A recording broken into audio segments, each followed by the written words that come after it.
तानाशाह जो रवैया है, ये जो इंडिया गठबंधन क्यों बना, आज कांग्रेस और आम आदमी पार्टी और कम्युनिस्ट पार्टी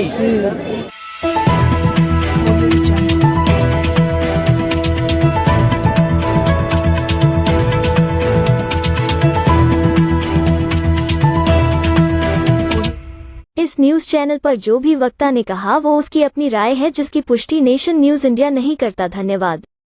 सारा एक साथ जुटना, पूरा हिंदुस्तान एक साथ हो गया है सिर्फ भारतीय जनता पार्टी के खिलाफ। क्यों हुआ ये आंदोलन?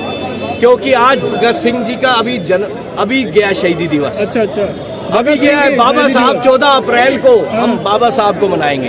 तो और ये संदेश देंगे, ये जो भारतीय जनता पार्टी है इसको कैसे उखाड़ना है, ये सिर्फ केजरीवाल और इंडिया गठबंधन को, राहुल गांधी को, सबको आता है। अब ये जो आंदोलन आज यहाँ से तैयार हो रहा है, ये जो तैयार हो रहा है लोकतंत्र को बचाने के लिए, संविधान को। कहाँ से लोग आएंगे और कौन से बड़े नेता आएंगे? पूरे हिंदुस्तान के। ये इंडिया का, आप देखिए, ये इंडिया का आंदोलन है, ये इंडिया का राजनीतिक आंदोलन है। जैसा कि लोग कहते हैं राजनीति में मत जुड़ो, कौन कहता है ये बात? ये नरेंद्र मोदी के आदमी कहते हैं राजनीति में मत जाओ।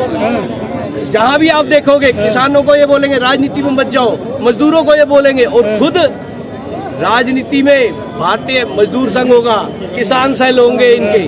तो ये आज हम यहाँ से संदेश देना चाहते हैं कि राजनीति सबसे अच्छी चीज है। यहीं से हमने अन्न आंदोलन शुरू करके अरविंद केजरीवाल जी को यहाँ पे चीफ मिनिस्टर बनाया था। उसके अंदर भी हमारी कांग्रेस और आम आदमी पार्टी का गठबंधन बनके दिल्ली के अंदर सीएम केजरीवाल जी बने थे। सीएम केजरीवाल जी सड़क पे लेट गए।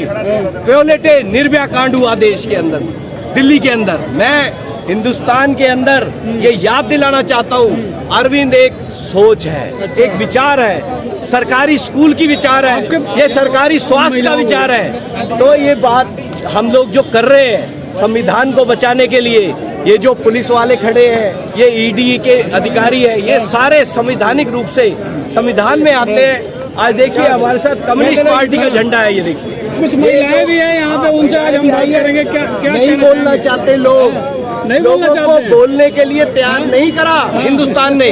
आज ये माता जी ये झंडा लेके आई, मैं उठा रहा हूँ, आम आदमी पार्टी का आदमी हूँ मैं ये कम्युनिस्ट पार्टी का झंडा यूं करने आया हूँ, ये बताने आया हूँ हम इंडिया में इकट्ठे हैं। ये माता जी आई, कहाँ से आए आप? हम रोहतक से आए, हरियाणा से। हाँ, आज इंडिया ब्लॉक की जो रैली है ये अटेंड करने के लिए आए हैं। अच्छा। और सीएम केजरीवाल को बिना किसी सबूत के, बिना किसी चार्जशीट के, और जिस तरह से मुख्यमंत्री को उठाया गया है रात को, अब आम आदमी क्या करेगा? आम आदमी के साथ तो ये कुछ भी कर सकते हैं। तो इसलिए इस तरह की प्रवृत्तियों का विरोध करने के लिए हम सब यहाँ। लेकिन कहा तो ये जा रहा है ना कि 9 नवंबर से ही केजरीवाल को सम्मन जा रहे थे, 3 सम्मन जा चुके थे, उसके बाद ही ईडी ने जो है केजरीवाल जी को उठाया है।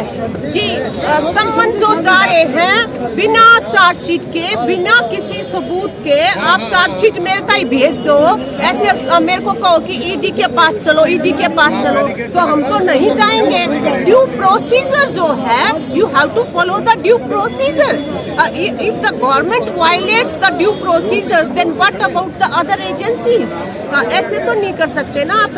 ये नहीं है असल में, जहाँ पे भी विरोध की सरकारें हैं, दूसरी पार्टियों की सरकारें हैं, उनको ये तबाह करना चाहते हैं, क्योंकि इन्होंने इलेक्शन बॉन्ड के माध्यम से बहुत पैसा कमा लिया है। तो पैसे के बल पे ये चाहते हैं कि विपक्ष विहीन बना दिया जाए देश को, जो कि लोकतंत्र के अंदर बिल्कुल एक तानाशाही पूर्ण रुझान है। और ये तानाशाही बिल्कुल बर्दाश्त नहीं करेंगे इस देश के लोग, और इनको मजा चखाएंगे। अभी आने वाला है चुनाव, ये क्या समझते हैं कि 400 पार करके, हरियाणा में पिछली बार कह रहे थे 75 पार 40 सीट मुश्किल से मिली थी, और उसमें भी फिर खरीद के जेजेपी को तब सरकार बनाई थी। असल में इनकी जो डेस्पिरेशन है कि किसी भी हाल में इस बार जीतना है, उसकी वजह से ये एक के बाद एक कानून को अपने हाथ में लेने वाली कार्रवाई कर रहे हैं। ये लोकतंत्र के साथ खिलवाड़ कर रहे हैं। इसको देश की जनता जो है, आम लोग बर्दाश्त नहीं। तो अब तो महिलाएं भी आ गई हैं साथ में, अब क्या लग रहा है कि अब बदलाव आएगा? हाँ, अब तो जीरो रिजल्ट आएगा इनका, धरती में मिल जाएंगे। अच्छा, ये 400 सीट कह रहे हैं, ओनली 4 ना आ जाए, पंजाब जैसा हाल ना हो जाए। पंजाब में भी ऐसी हवा चली थी। आप पंजाब से आए हुए हैं? हाँ जी, हाँ जी, पंजाब से आए हुए हैं जी। ये मोदी को मुद्दा मारेंगे। अच्छा,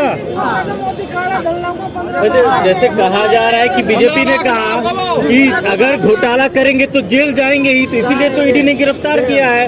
झूठा इल्जाम है, झूठा इल्जाम है। बीजेपी घोटाले उनकी जो ईडी है वो जिनको पहले डराती है, फिर उसके बाद बीजेपी में वॉशिंग मशीन के पास ले जाती है, फिर वॉशिंग मशीन में धो के उनको स्वच्छ करके उनको टिकट दे देते हैं लोकसभा की। फिर कहाँ गया वो करप्शन जो है?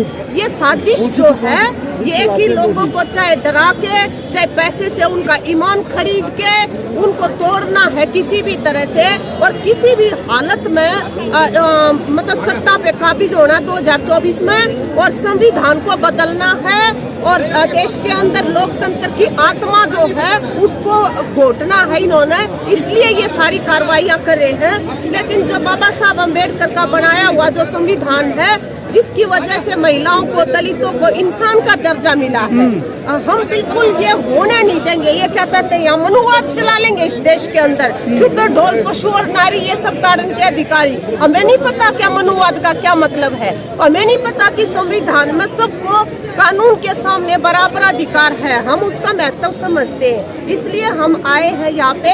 आज केजरीवाल है, पहले सोरेन था, कल को कोई और हो सकता है, और जितने भी विपक्ष के नेता हैं, केरल के मुख्यमंत्री की लड़की, तेलंगाना के मुख्यमंत्री की लड़की, विरोध के लोग भी मतलब करप्शन कर रहे क्या? आपके कहने का मतलब ये है कि जो विपक्षी पार्टियां हैं उन्हीं पे आरोप लग रहे हैं, उन्हीं पे रेड पड़ रहे हैं, यही कहना चाह रहे हैं आप? बिल्कुल, विपक्ष विहीन ये देश को बनाना चाहते हैं ताकि ये संविधान को बदल सके, ताकि ये लोकतंत्र को खत्म कर सके।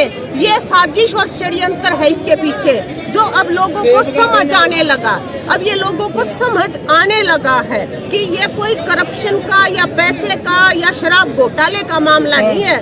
मामला ये है कि जो विपक्ष के जो मुख्यमंत्री हैं, उन सबको जो पार्टियां बोल रही हैं, जो नेता बोल रहे हैं, उन सबको चुप करवाना है बाई हुक और क्रुक, सब तौर तरीके प्रयोग करके। तो आपको लग रहा है कि बदलाव की दरकार है इस देश में? हमें ये लगता है कि 2024 के अंदर देश के नागरिक जो है लोकतंत्र की रक्षा के लिए भाजपा को सत्ता से बाहर करेंगे, और ये जो हमारी तमाम जो संस्थाएं हैं, चाहे वो ईडी है, सीबीआई है, इलेक्शन कमीशन है, जिन सब को इन्होंने डिस्टॉर्ट करके रख दिया है, उनको सीधी लाइन में लगा के जन सेवा के महकमे असल में बनाएंगे। ये देश की सख्त जरूरत है और जनता आज इसको समझ रही है, ये खुशी की बात है। ठीक है, शुक्रिया।